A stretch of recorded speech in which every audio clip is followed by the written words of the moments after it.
రాష్ట్రంలో 1,15,00,000 కుటుంబాలకు జీవిత బీమా. విద్య, వైద్యానికే అధిక ప్రాధాన్యమన్న సీఎం రేవంత్.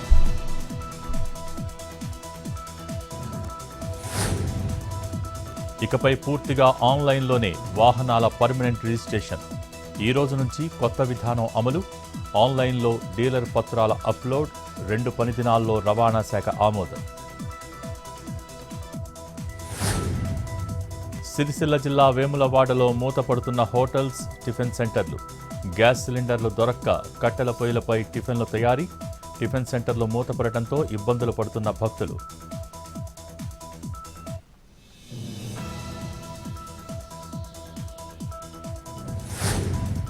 కొమురం భీం జిల్లా కేంద్రంలోని పెట్రోల్ బంకుల్లో నో స్టాక్ బోర్డులు. జనక్పూర్లోని బంకులో అందుబాటులో పెట్రోల్. బంకు ముందు భారీగా వాహనదారుల క్యూ. రాజమండ్రిలో దట్టంగా కురిసిన పొగమంచు. తీవ్ర ఇబ్బందులు ఎదుర్కొన్న ప్రయాణికులు. ఉష్ణోగ్రతల్లో మార్పులు, తేమ శాతం పెరగటమే కారణమంటున్న నిపుణులు.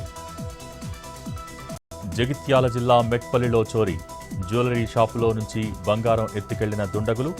షాప్ షట్టర్ ధ్వంసం చేసి లోపలకు ప్రవేశించి దొంగతనం. నిజామాబాద్ జిల్లా ఆర్మూర్ పోలీస్ స్టేషన్ ఆవరణలో అగ్ని ప్రమాదం. సీజ్ చేసిన వాహనాలు, ఆటోలు, కార్లు అగ్నికి ఆహుతి. 2 వీలర్స్, కార్లు దగ్ధం కావడంతో భారీగా ఎగిసిపడ్డ మంటలు. మంటల్ని అదుపులోకి తీసుకొచ్చిన ఫైర్ సిబ్బంది.